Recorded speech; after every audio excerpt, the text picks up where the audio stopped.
Hello, future people. What does multiplication mean to you? What does it mean? Yes. It means to have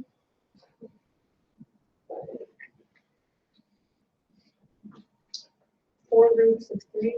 Ooh, that's a good one. So example, 4 groups of 3. Interesting, my toolbar magically disappears at these weird moments. Maybe. All right, 4 groups of 3. Okay, so 4 groups of 3. So here's a group of 3, and another group of 3, and another group of 3, and another group of 3. Right, there's my 4 groups, 3 in each. So that's kind of like addition now, right? If I count them up, I have 12.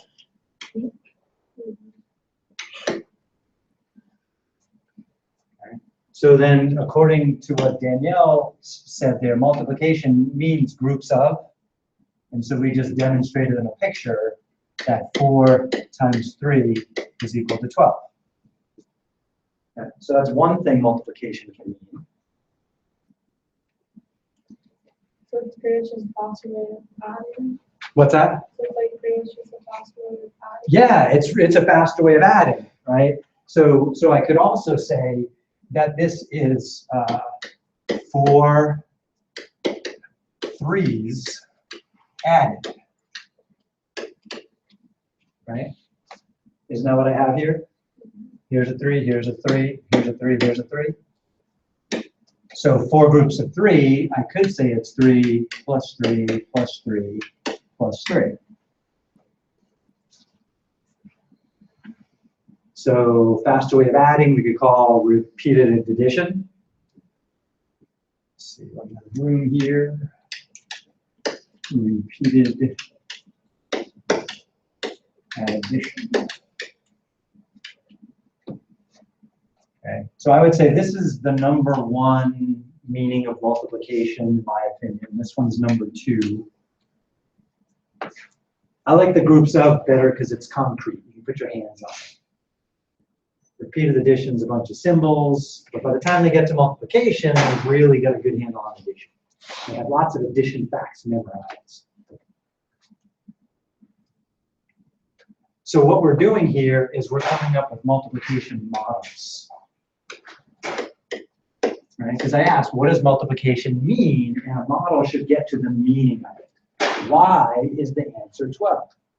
Well, because multiplication means groups of. Look, here's 4 groups of 3. Oh, okay, I get it. So we're modeling what multiplication means. Is that knowledge helpful if somebody said calculate 23 times 16?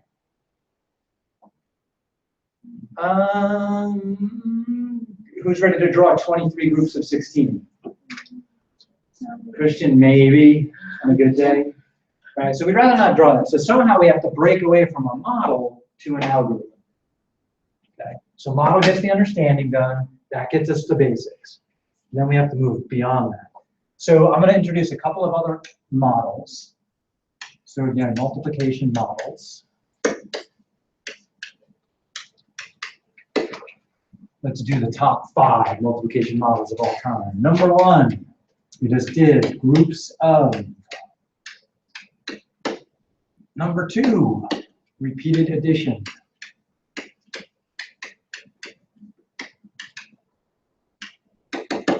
You can't always use a model to get an answer, but if the numbers are big, it takes a while. Number 3, which may actually be my favorite, is called the area model.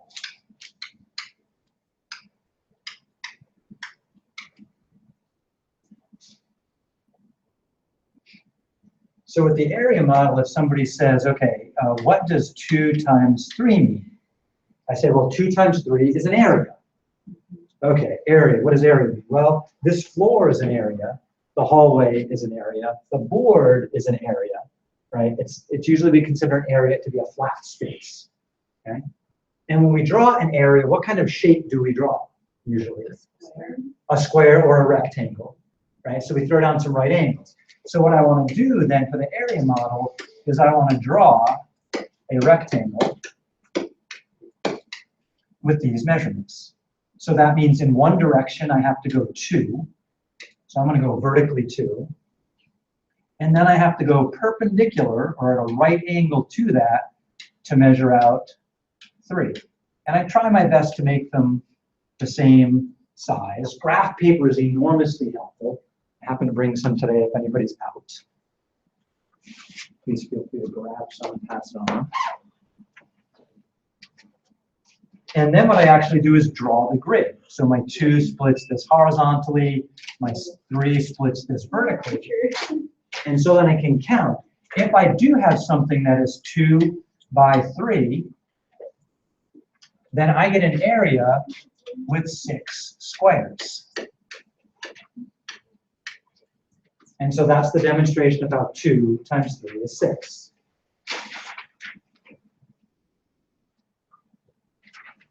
Can anyone see how the area model is kind of similar to either groups of or repeated addition? All right, so 2 times 3. If I look at this as rows, I have 2 groups of 3. Or 3 plus 3. If I look at columns, then I have 2 plus 2 plus 2. Which still gives me the same answer. And one reason I like the area model is when we start looking at other things besides whole numbers, it's a little easier. So like, for example, think about fractions for a second. Try to imagine 1/2 groups of 2/3. Can you picture yourself drawing? I can draw 2 groups of 3, but now try to draw 1/2 groups of 2/3. Can you see that sounds a little more mind-bending? Yeah. But as far as an area is concerned, it's not too hard to draw a length that is 1/2 and a length that is 2/3. We can use rulers. So that's the area model. Another popular one is called the array model. Let's call this model number 4. The array model. Has anyone ever heard the term array used before? Can you think of like an example of an array? Forensics class. In forensics class, array came up? Interesting. How so? Do you remember? Oh, it was the term used for an array model when measuring out an area to graph where the line was and Yeah. sectioning out prints and Yeah. Right. Arrays are used to section out areas. Yeah. So array and area are almost synonymous. What an array is a rectangular arrangement.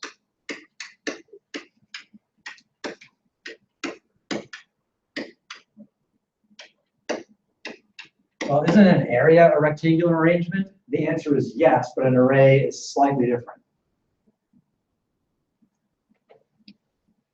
So for example, suppose I had a bunch of soccer balls. I could make a rectangular arrangement of those soccer balls by putting them together like that, so that their centers form a rectangular arrangement. Okay, so I'm focusing on the centers of the ball.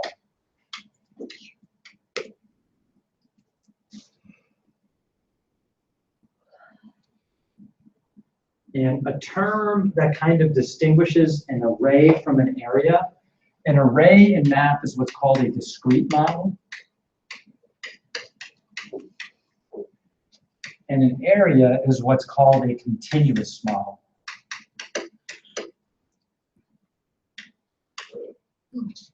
So discrete versus continuous. So soccer balls are discrete things. I can pick them up, I can count them, I can hand one to you. Yeah, so an array is discrete. That means it's made up of individual things. An area, on the other hand, is kind of like continuous. For example, the walls were painted. We painted an area. Okay, so can I break the wall up easily into little discrete chunks? Oh. Sorry about that. I forget about turning the sucker off. That was live on the internet. Cool. So that's kind of weird, right? What do I break it down into atoms, maybe? No, let's not do that. Okay. So continuous, another idea. So paint is like a continuous thing in a flat surface. Continuous in 2D would be like, this is a continuous line because I didn't lift my pen to draw it. Versus discrete would be a bunch of points. That's discrete. Okay, so discrete are individual objects. Continuous, it's a whole collection of stuff that we can't distinguish between. Like a line versus points, like paint versus dots.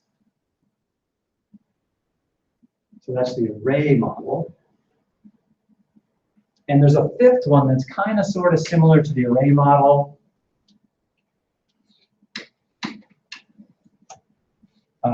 And it's called the Cartesian product.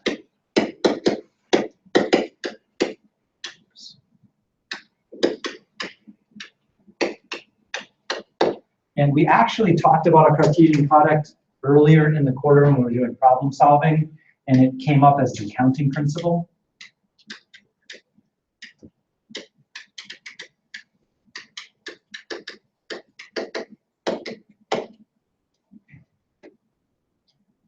So I'll demonstrate the Cartesian product or the counting principle.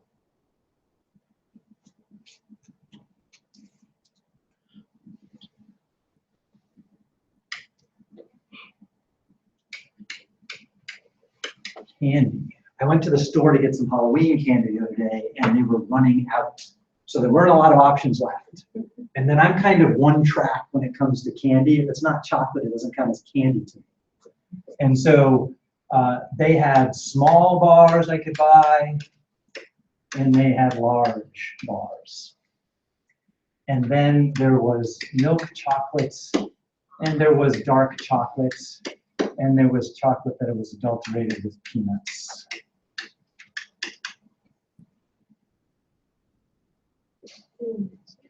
So if all of these options are available, how many kinds of candy bars did I have available to me?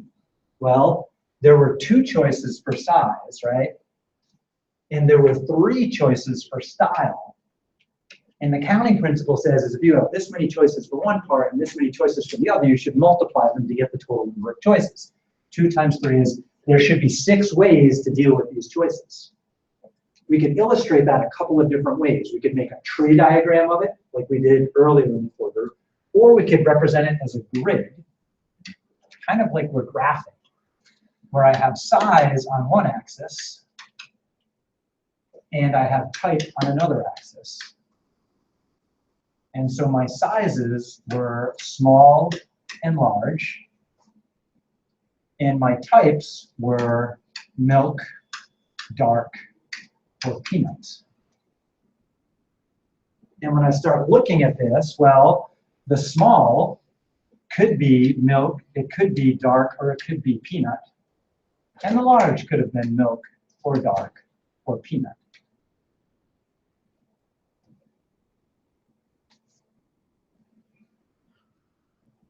Doesn't that look like an array? Yeah, so part of my point is here to say that a lot of these models are actually pretty similar to each other, but they have different physical representations, even though they're all related. One thing, they're all show you how to get a multiplication answer. In the Cartesian product, often, has anyone ever heard Cartesian before in math class? I think you all have, but you're blocking it out. Yeah. When you first graph, when you threw down an x-axis and a y-axis, that's called the Cartesian plane. And you might have read it in the book, you might not have. The teacher might have said it in class, they might not have. But when we're graphing, that's called the Cartesian plane. Here, I could break these down as ordered pairs, where we have size, say, for the first part, and we have type for the second. And what we're claiming here is there are 6 different points for this system. I could have small milk, I could have small dark, or I could have small peanuts. Similarly, I could have large milk, I could have a large dark chocolate, or I could have a large peanut bar.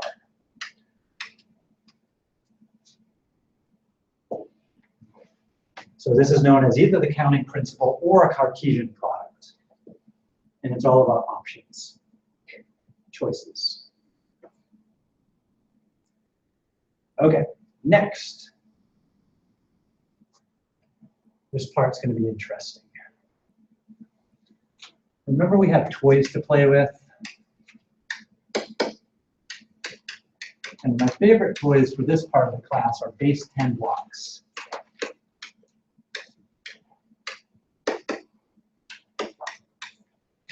So with the base 10 blocks, we have a unit piece that represents 1. And if we put 10 of those together, we're going to get something that looks about like that.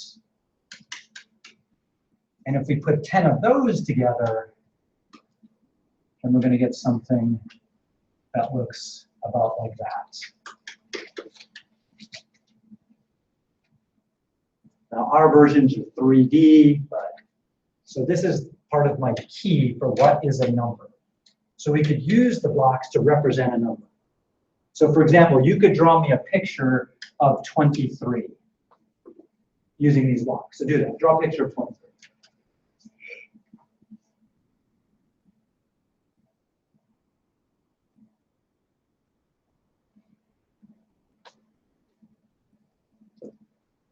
And then just for fun, also draw a picture of 14.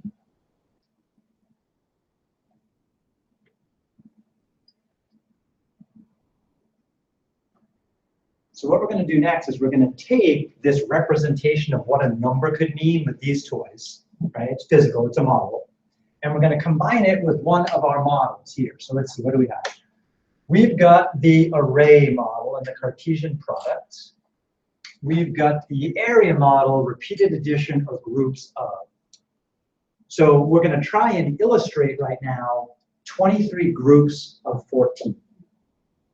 And what I'd like to do is I'd like to make that illustration by using the area model.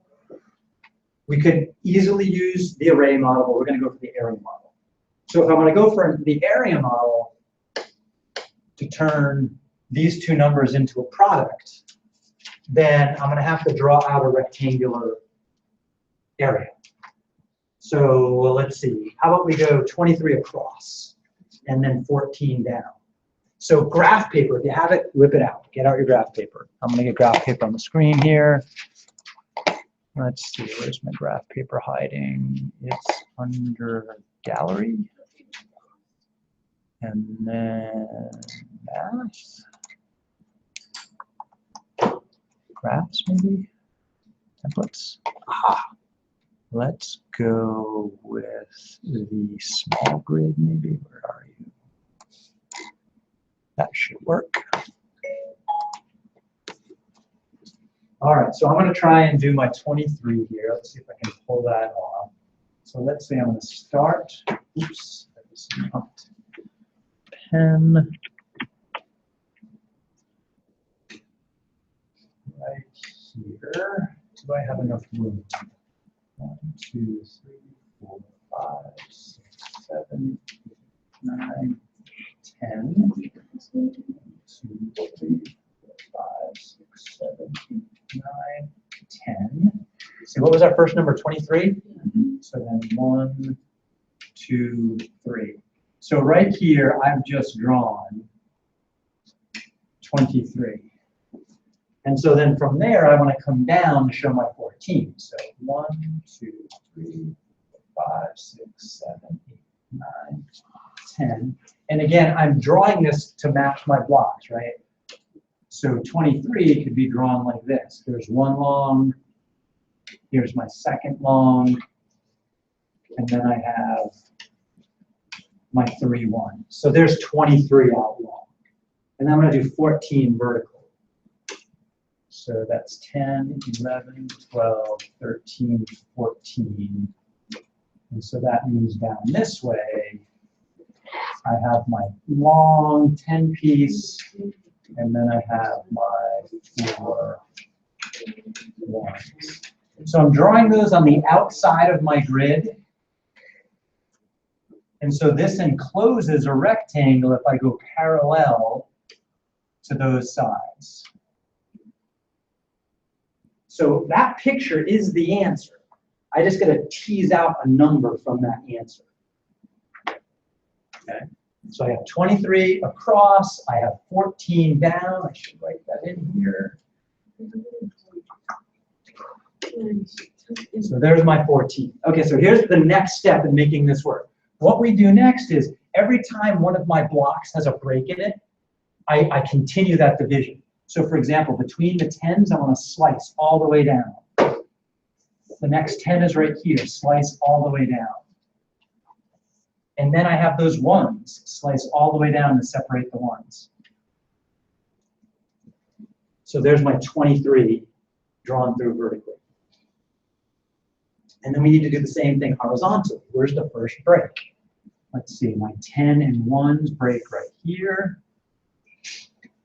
And then I have my 4 1s breaking over here.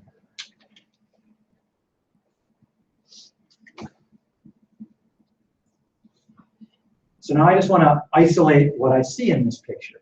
So I'm going to draw on top of this. Does everyone see how I'm drawing my area?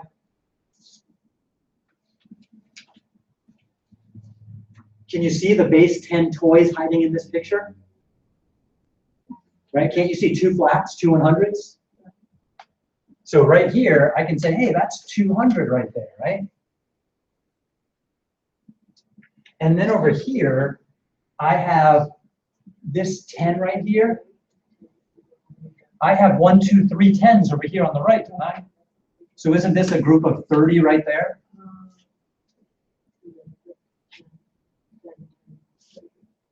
Let's see, what do I have down here in this region right here? Isn't that region 4 by 20?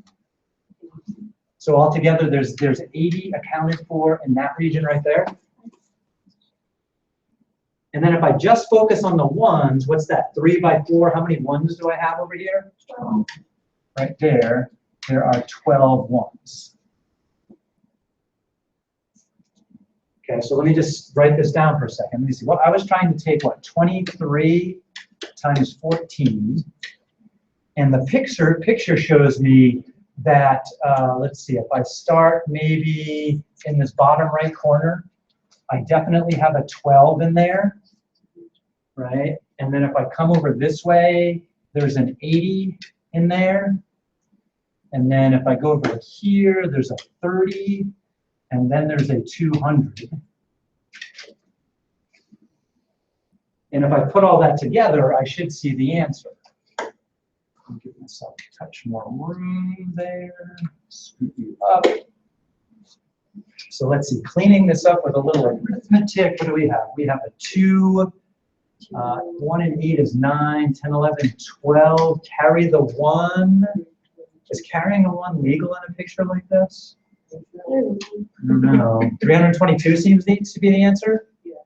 Okay, so suppose we had these toys out in front of us.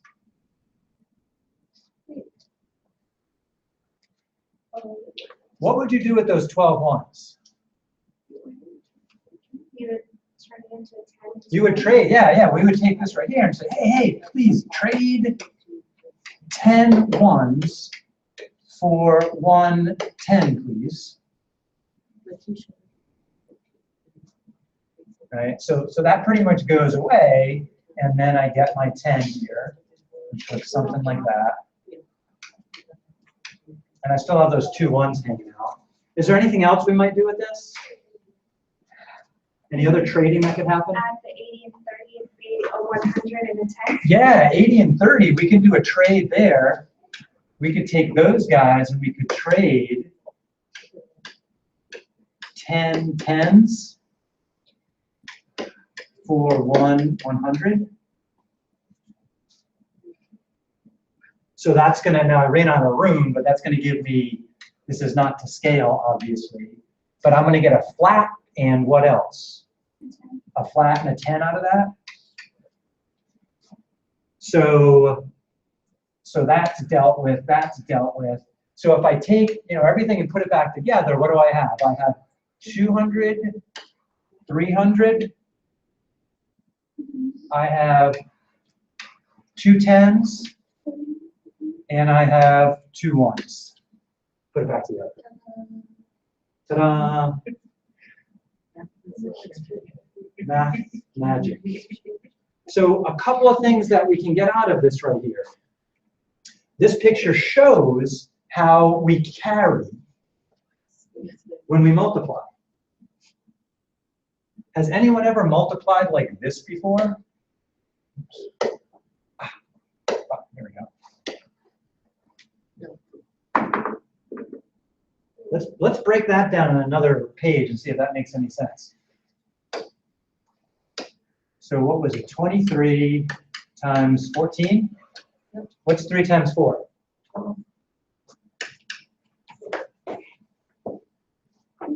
What would you usually do next? The 4 times the 2? Well, that's not a 2, is it? What is that?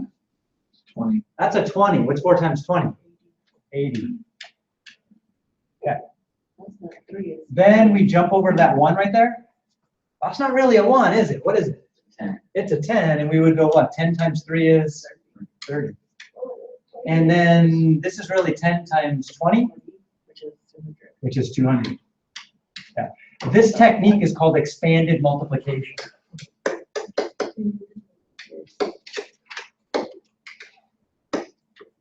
Oops, that's a U.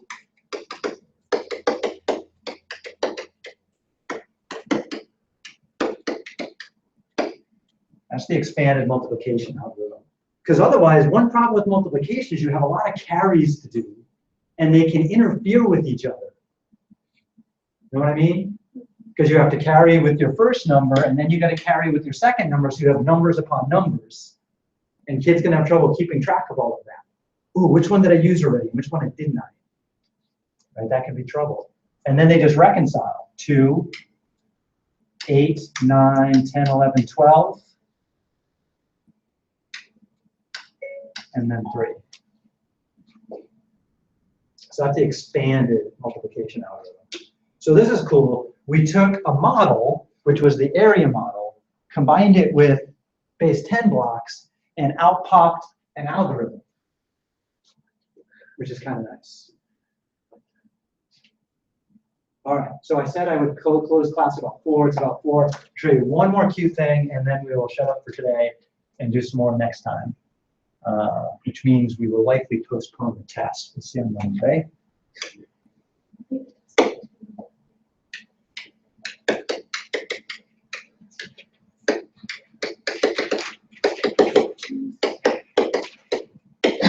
Lattice multiplication. So lattice multiplication is pretty cool. What you do is you take something like we start with, say, 23 times 14. And what you do instead is you make a right angle and write your 23 times, and then you write your 14 coming down like that. To turn this into a lattice, I break it up for each column and row. And then I draw diagonals. Remember the diagonal addition we did, or the lattice addition we did before? A week ago? Okay, so then the way this works is, let's do the 3 times 4 is 12. The 12 kind of fits in the grid like that. 3 times 1, well, that's just 3. It's stuck in the ones part of the diagonal. 2 times 1 is 2. 2 times 4 is 8. And then what you do is you follow the diagonals. So my diagonals are coming through like that. So in this diagonal, there's only a 2, so there's not much to do. In this diagonal here, I have 8, and 1 is 9, and 3 is 12. And I have to carry a 1 over. 1 and 2 is 3, so the answer must be 322. Yeah. Isn't that cute? Very careful. Very careful.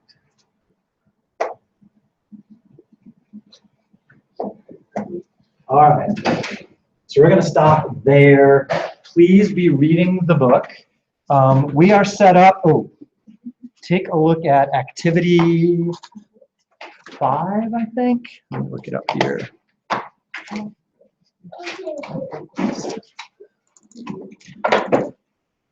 This is what, chapter 3? Page down. No, activity 6. All right. Does that picture look a little bit familiar? We did it, except notice their pieces are separated where ours were stuck together. So this is an array because they're separated. Ours was an area because they were stuck together. In my opinion, the area is easier to draw because it's less lines because they share borders. Way less time consuming. And with graph paper, you're super neat. If you're all sloppy, drawing this picture is a nightmare, even with graph paper. So I would recommend drawing these by having them stuck together like we did in class here today.